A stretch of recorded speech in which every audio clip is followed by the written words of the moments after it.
Oh, the sights we get to see. Oh, how much? What? The grill. Oh yeah, free. Can we get the grill? Oh, you know what? It's $1. Oh, shoot. How about the hand dryer? That's $1 too. That's $1 as well? Yeah, yeah. Everything's $1. I would have gone for the hand dryer from the local Super America. It's been a long, long time coming.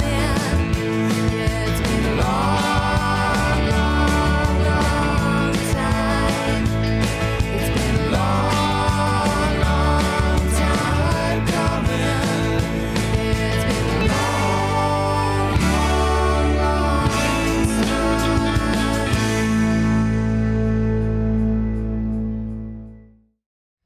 So here we sit in Fort Chiswell, Virginia, making our way back towards the west after being in the east, obviously. We're heading to Nashville in a couple of days. Actually, tomorrow we'll be in Nashville.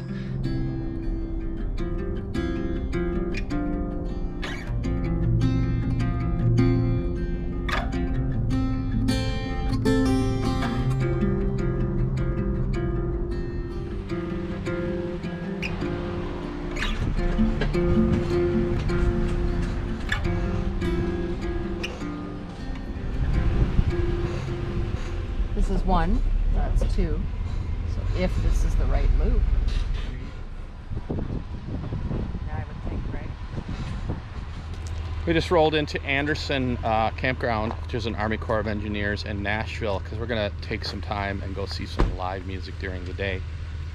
And man, I'll tell you, I love Army Corp of Engineers campgrounds, but for people who build stuff, the building of the campgrounds has a little bit to be desired.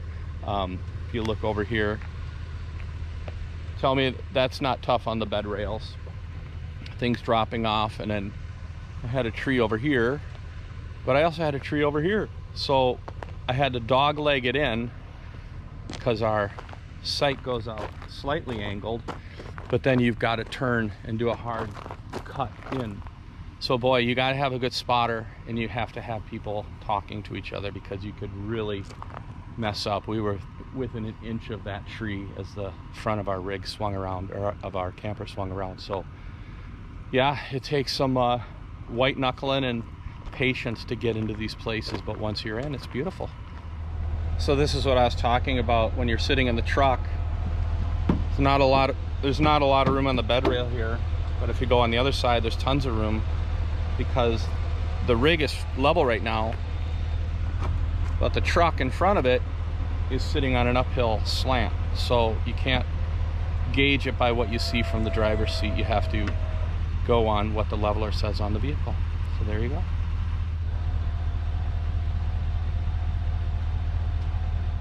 Now, I talked about before the different resources you have when rolling into a campground or boondocking or any place. Right now we're hitting campgrounds because we're still kind of in the, well, I guess we're kind of in the Midwest now, but still the boondocking out here isn't very plentiful.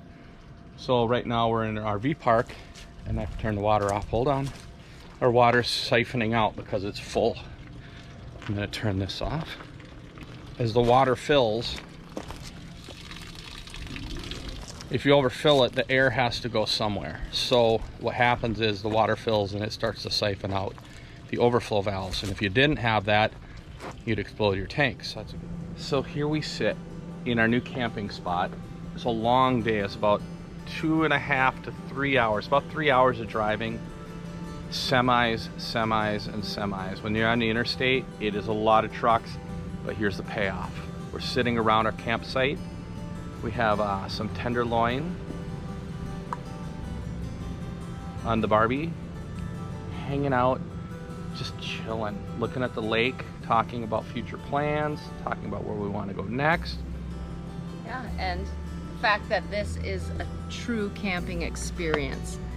I feel that, and I've said this before, and I think we've talked about this before, but campgrounds have their benefits. They definitely have their benefits, but they're just not for us. You know, sometimes we have to go to a campground and reset, or there's not land in the area that's either free land or a nice actual like camping area. This is technically a campground. This is Army Corp of Engineers, but there's a lake. We're right on the lake. It's secluded. The next RVs are quite far away. The trees are amazing. It's well treed.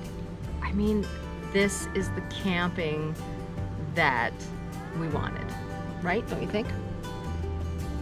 Yeah, absolutely. I mean, beautiful lake, and I mean, everybody wants seclusion. Most people want seclusion. I mean, you get a mix of a kind of a dose of both. You kind of, when you're out boondocking, you're out in the middle of nowhere, you miss people, but then you get peopled out and you want to hide. So everybody wants seclusion until they don't want seclusion. And so this is a nice mix. We've just come off of night after night of different stays, coming out of Hershey, and that was great. But now we're just ready to chill and to hide a little bit. Not from you guys. You guys are welcome anytime. But everybody else, trouble. You guys are fine. Yeah. How was that? Was that good? It's a good sell.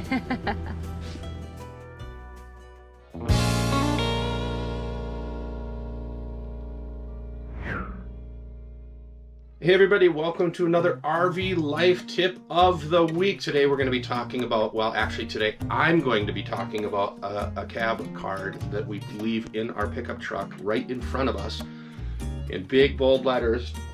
It tells how tall our rig is and tells how long our rig is. We also list gross vehicle weight, VIN number, all that stuff on here, and then our insurance number in case we get in an accident. These are good to have because as you're approaching a bridge and you think, how tall is our rig? I can glance down and say, our rig is 12 feet tall. And there you go. Make sure you check out the promo code right here. And that's been another RV Life Tip of the Week with Dave.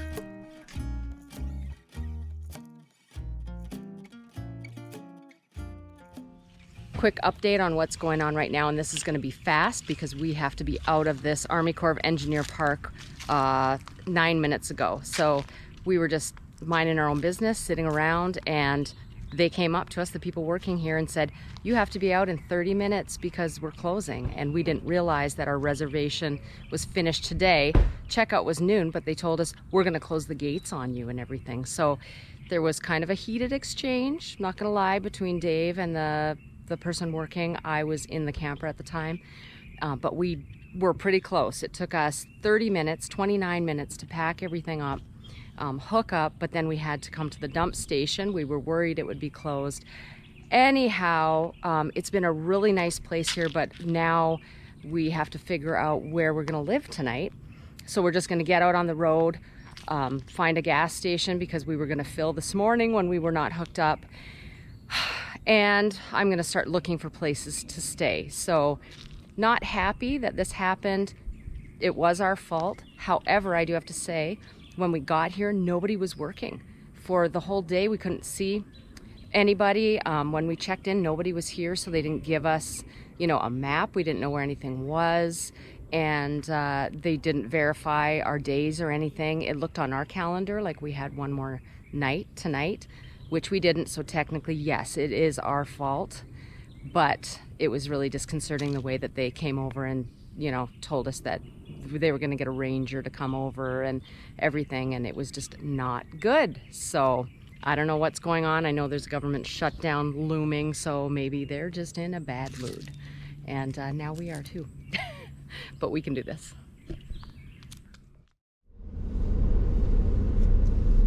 That was tight. It pulled into a Dollar General thinking it was going to be a big box store lot, and it's not. So we found a place to just pull into so that we can at least figure out where we're going and how to get on the freeway. And then I'll start looking at, I don't know, maybe Harvest Host. Sometimes they take same day. And or, like I said, Walmart or Cracker Barrel or Cabela's, which we really like because sometimes they have RV spots where you can stay as well. So I'll start looking at that. And then we need to fuel, but we have about a half a tank. A third of a tank. Yeah, we're good. Yeah. But here's my thing. We came back last night from the Grand Ole Opry, and Jacqueline's like, well, maybe we should fuel now. And I said, nah, I'll just run in the morning. It's only 5 minutes away, and thinking we had the time. And then guess what? We didn't have the time. So now we have to fuel. So fuel when you can fuel, dump when you can dump, fill when you can fill. There you go. Don't be like us. Don't be like us. Don't follow our lead. But after 3.5 years of living on the road, we have never done this before. So we've never missed our reservation day. Like we've never, you know, not known which day we were supposed to leave. And so I think that's okay in 3.5 years that this is a first. I think it is.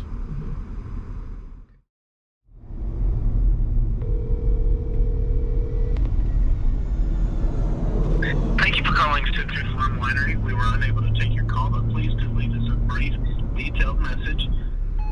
Hi, this message is for Bart, and my name is Jacqueline Hudson, and I am calling to inquire as to if you have a spot available tonight at your Harvest Host. Thank you for calling Cracker Barrel Old Country Store on Van Drive in Jackson, Tennessee. Thank you for calling Cracker Barrel in Jackson. How may I help you? Hi, yes, do you guys allow overnight RV parking? Yes, ma'am. Oh, okay. And is there like a maximum length of a rig that can go there? We're not that big, but... No, ma'am. No? Okay. And any special instructions on where to park? Just in the back. You'll see the back lobby's got longer parking spaces, it's that kind of thing, and the whole back lot is for you guys to park. Oh, that's awesome. Thank you so much. You're welcome. Okay, bye. Bye-bye. Hi, this is City from Winery. I had a missed call from this phone number. Yes, yeah, we were calling to see if you guys had space available tonight for Harvest Host to come in.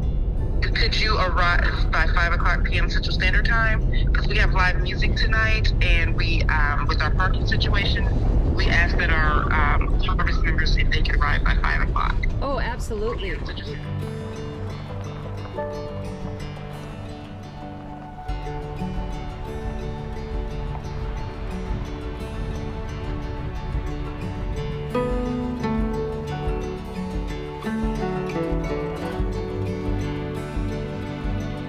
So were you thinking to unhook?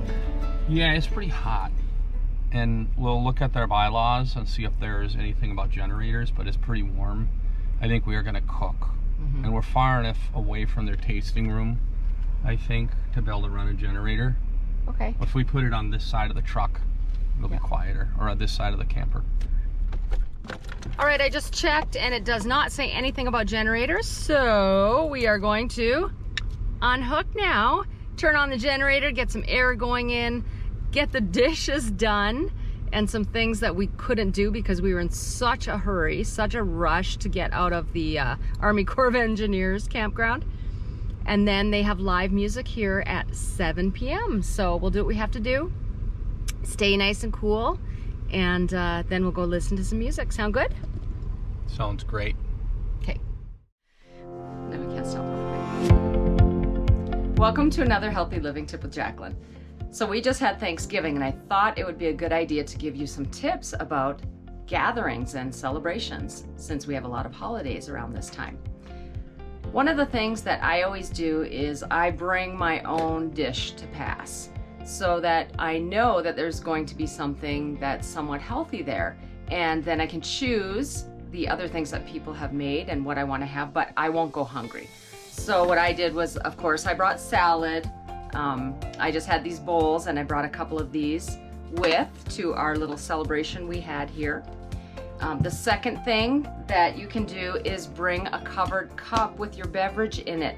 That way, nobody knows if you're drinking alcohol or not. So I think that's a really good idea. And if they ask you what you want, just say, I have something already. Another tip would be to stay out of the kitchen as much as possible. A lot of times if you're at somebody's house, you can go into the living room and sit down, and then afterwards offer to clean up. So if you're doing dishes or you're sweeping or something, you're not going to be tempted by the snacks that are being passed around at the end. You can also bring a healthy dessert. I do have a recipe for a healthy dessert. We had it for Dave's birthday. And then lastly, just learn to say no. You're not going to hurt someone's feelings by saying no. And not having what they prepared. And if you do, you know what, that's okay, because they're not living your life, you are. So that's it. And here's another client transformation.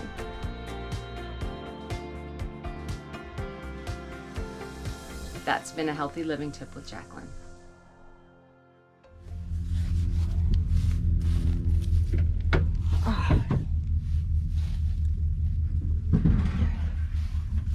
Do 2 more. Good call on the heat.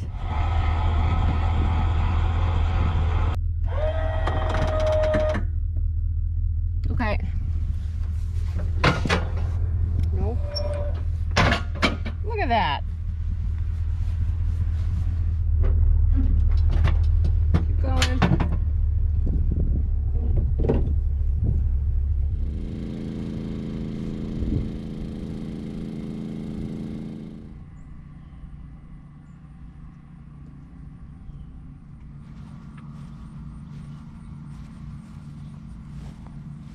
All right, we're off to the winery to hear some live music, and yes, enjoy the food truck. So hopefully it's something halfway healthy, but if it isn't, we weren't expecting this today, and you just got to deal with it, right? Got to do what you got to do. So it's going to be a good time.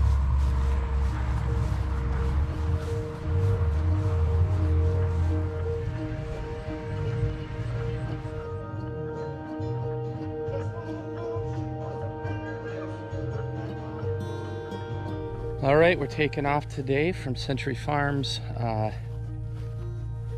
in Jackson. It's a winery. I always have to think about where we were. We moved so fast. I said to Jacqueline the other day, I said, where did we stay outside of Knoxville? And we couldn't think. That was just last week. Because we're in the process of moving every day, which is utterly exhausting, but you get to see a lot. And this place was amazing. It's off the freeway, so it's not too far in, about 2 miles in off the freeway, so we can jump right back on. They put us right, as you can see, between the 2 vineyards. He said north-south vineyards. Go right there. We were the only ones here. I was so surprised. They have 5 spots available, and we were it.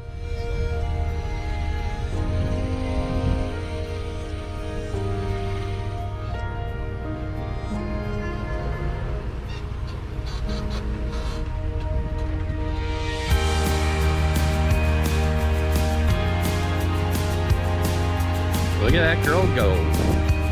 It's so hot out here that I said, let's get an exit shot. And she said, no, it's too hot. And I said, do you want to drive? She said, yes, I'll drive. That's how hot it is. When Jacqueline says, I'll drive the rig. That's it. And she's still going. Look at this.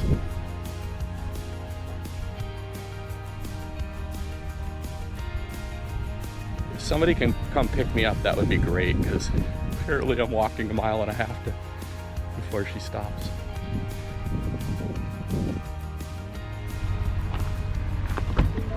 Thought you were gonna leave me. I thought about it. It was kind of fun.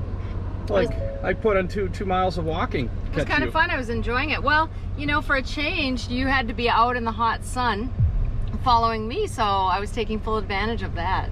Apparently. Good job. Thanks. Hey everybody, thanks for watching another episode of the Border Hookups, and please remember to ding that bell so that we can let all of you know as to when we have more episodes coming out. True. If you liked what you saw in this video, please give us a thumbs up and comment below so we can respond and know what you're thinking. Consider becoming a member if you want to see us more. And we hope to see you out here. See you out here. That's it? That's it. Aww. I know. I thought we were going to keep going. That was our last episode. What we're doing. I thought we were going to go Banter? ahead and, yeah. Is that what you call I it? can't even see. I have so much dust in my eyes right now from being outside. We have 30-mile-an-hour winds here. That's why we're doing everything inside right now. The whole camper is doing this. Plus you have to be somewhere to help clean up, right? Yeah, I have to help clean up from the turkey dinner. Not me, I'm going to have lunch. Hope you guys had a good Thanksgiving.